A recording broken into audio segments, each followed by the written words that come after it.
Hello and good day everyone. This is Villaneza Izame, a student, major in BS Ed English.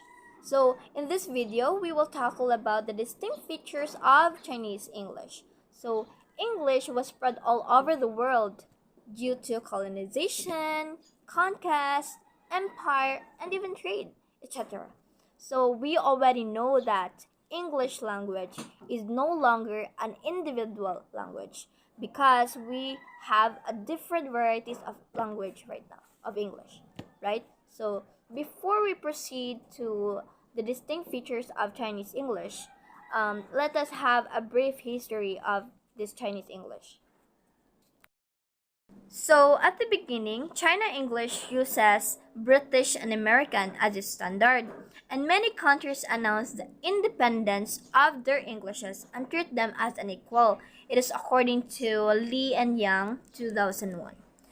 And however, it's time for the China to shift away from an exornormative model to a model based on English. And it is crucial to apply English to present condition.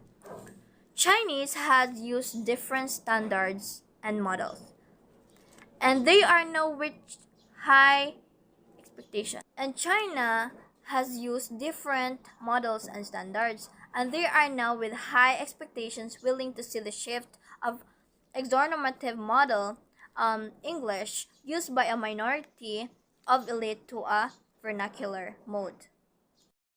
So, China English has its own advantages in the level of phonology, lexicon, synthesis, and discourse, and this seeks to advertise China.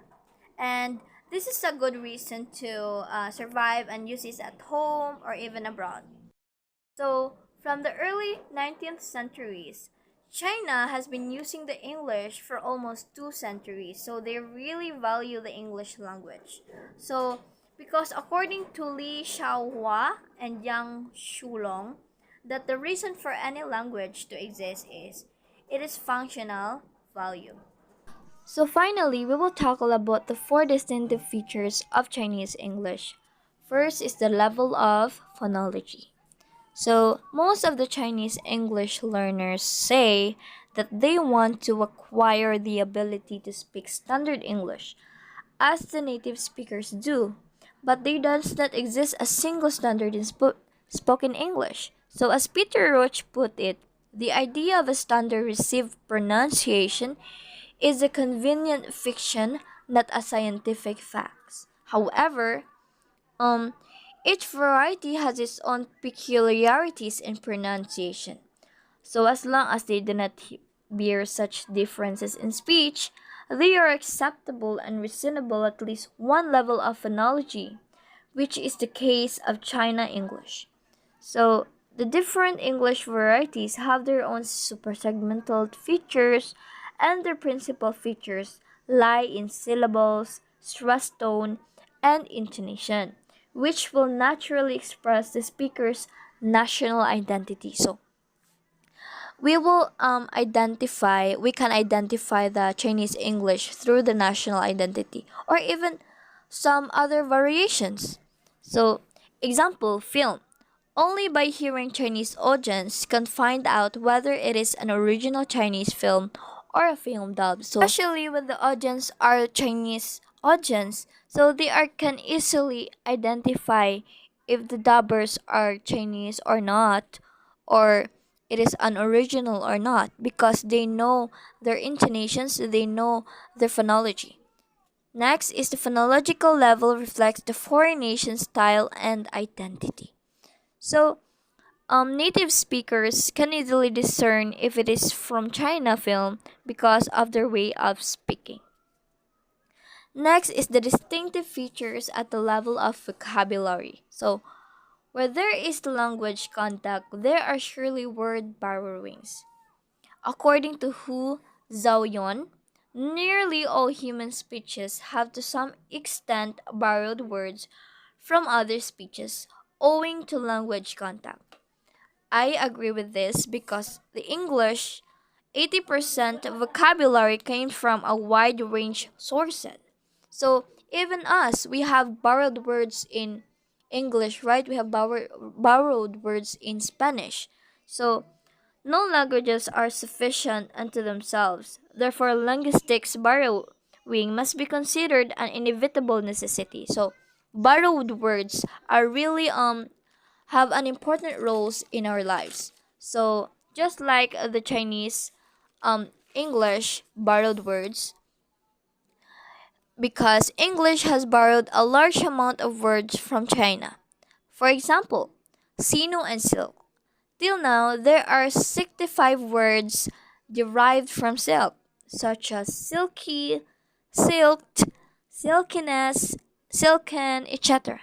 Other words borrowed from China's also are chow mein, chapstick, ginseng, corolin, sampan, and kauto, etc. So Chinese Revolution, many transliterations as well as loan translations concerning not only sports and culture, but also politics were borrowed into English. So China English word came into use in Western newspaper on an equal footing with cosmonaut and astronaut, so in the space field. Indeed, their vocabulary, the Chinese vocabulary or borrowed words, are useful to us. Even as we use these words in our essay or in our daily lives. Next is the distinctive features of the level of sentences. So, different language have different sentences structures. Chinese prefer parataxis and they resort reasoning for achieving logical coherence. So connective free sentences exist in Chinese because the logical relation between two sentences is self-evident that can be sensed and comprehended. So for example, very glad to see you, long time no see. So without subject in sentences are quite typical in China English. To achieve even eloquence in sentence, China English always uses repetition to reinforce ideas. For example, let us soar the greatest speed. Let us soar with a spirit that knows no fear. Let us taking off from today, soar of towards tomorrow. Let us make of every day a new starting point. So they repeat the first words rights, and it is such a beautiful way of making a poem or a story. Another example of them using a sentences is when a speaker talks like a teacher giving a lecture or a pedant delivering a sermon. Like, for example, Yongshao, let me give you a piece of advice. You should learn to be modest and prudent. One always loses by being proved and gains by being modest. We can see that this way of using their sentences is that it benefits the English in terms of various ways of delicate expressions, so they can become useful and valuable stylistic devices in English. So, next is the distinctive features at the level of text and discourse. This is the last one. So, each culture has its dream of being known, understood, and appreciated by the world. So, China English, with its characteristics at the text and discourse level, plays an irreplaceable role in spreading and promoting Chinese culture to the world. So Chinese prefer a roundabout way of presenting the main ideas. By Hu 1999. Chinese communicate less directly and less explicitly. They communicate in a manner conducive to what intercultural communication pundits call an implicit social environment. So they are turning and around in a gyre while expressing their thoughts through a third party, such as sceneries, avoiding presenting their feeling straightly as it is. So their text is just like they want to express something, but it is not direct. So their writing style shows their states of mind as well as their values, especially of beauty. So therefore, China English produces an effective way for cross-cultural communication and comprehension, which will finally raise the level of human being perception. So Chinese English is unacceptable and useful for us, and they gave us a borrowed words to use in everyday lives.